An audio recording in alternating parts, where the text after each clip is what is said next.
குடியரசு துணைத் தலைவர் தேர்தலுக்கு நாளை மாதிரி வாக்குப்பதிவு. நாடாளுமன்றத்தின் வளாகத்தில் இருக்கக்கூடிய சம்விதான் சதான் மத்திய அரங்கில் நாளை மதியம் 2:30 மணி அளவில் நடைபெறும் என அறிவிப்பு. முதலீடுகளை ஈர்ப்பதற்கான ஜெர்மனி, இங்கிலாந்து பயணங்களை முடித்து சென்னை திரும்பும் முதலமைச்சர் மு க ஸ்டாலின் நாளை காலை 7:30 மணி அளவில் சென்னை வந்தடைவார் என தகவல்.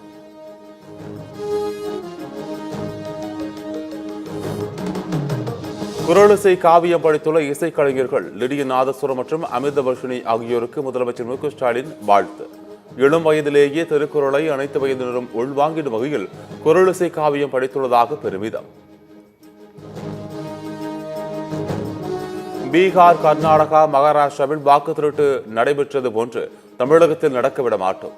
நெல்லையில் நடைபெற்ற காங்கிரஸ் மாநாட்டில் முன்னாள் மத்திய அமைச்சர் ப. சிதம்பரம் பேச்சு.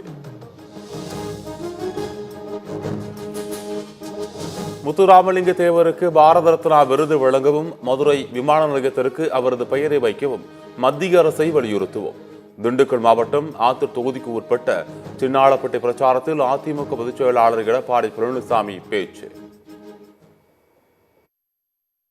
பசுமொன் ஐயா முத்துராமலிங்க தேவர் அவர்களுக்கு நாட்டின் உயரிய விருதான பாரத ரத்னா விருதினை வழங்க வேண்டும் என்று அதிமுக சார்பா மத்திய அரசிடம் கோரிக்கை வைப்பு. அதிமுக பொதுச் செயலாளர் எடப்பாடி பழனிசாமிக்கு காலக்கெடு விதிப்பதற்கு செங்கோட்டையனுக்கு அதிகாரம் கிடையாது. முன்னாள் அமைச்சர் தளவாய் சுந்தரம் திட்டவட்டம். வரும் சட்டமன்ற தேர்தலில் பிரேமலதா விஜயகாந்த் நிச்சயம் எம்எல்ஏ ஆவார். கடலூரில் தேமுதிக இளைஞரணி செயலாளர் விஜயபிரபாகரன் பேட்டி. அதிமுகவில் தற்போது எனக்கு எந்த பொறுப்பும் கொடுக்கப்படவில்லை என்பதால் உள்கட்சி விவகாரம் குறித்து என்னால் கருத்து சொல்ல இயலாது. குடும்பம் என்றால் சண்டை சச்சரவுகள் வருவது சகஜம்தான் என்றும் நடிகர் ராமராஜன் பேட்டி.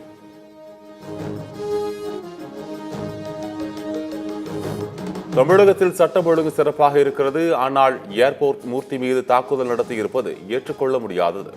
காவல்துறையும் உளவுத்துறையும் கூடுதல் கவனம் செலுத்த வேண்டும் என்றும் தமிமுன் அன்சாரி வலியுறுத்தல். குமரி மாவட்டம் புதுக்கடை அருகே வெறிநாய் அட்டுழியத்தால் 4க்கும் மேற்பட்டோர் படுகாயம். மிரட்டி அடிக்க முயன்றவரை கடிப்பதற்கு நாய் துரத்தியதில் கடைக்குள் வேகமாக ஓடியவர் தடுமாறி தேங்காய்கள் மீது விழுந்து காயம்.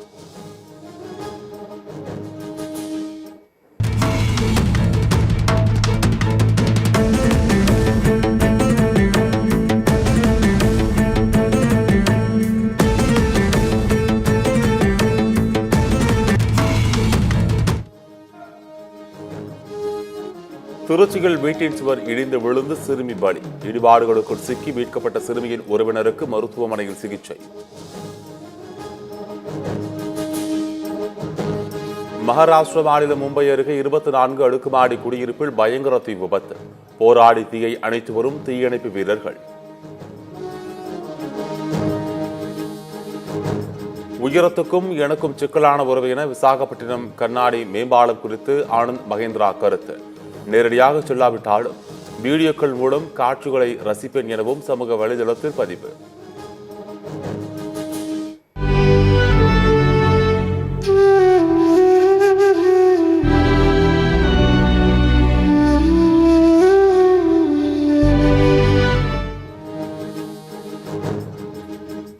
புற்றுநோய்க்கு தடுப்பூசி கண்டுபிடித்து ரஷ்ய விஞ்ஞானிகள் அசத்தல்.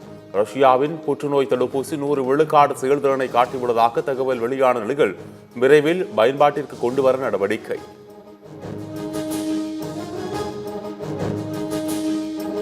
துலீப் கோப்பை கிரிக்கெட்டில் ரஜத் படிதார் தலைமையிலான மத்திய மண்டல அணி இறுதிப் போட்டிக்கு தகுதி.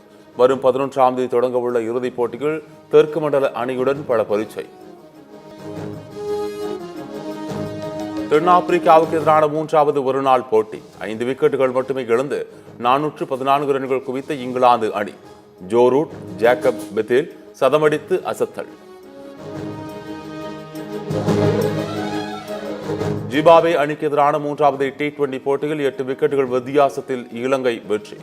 3 போட்டிகள் கொண்ட தொடரை 2-1 என்ற கணக்கில் கைப்பற்றியது.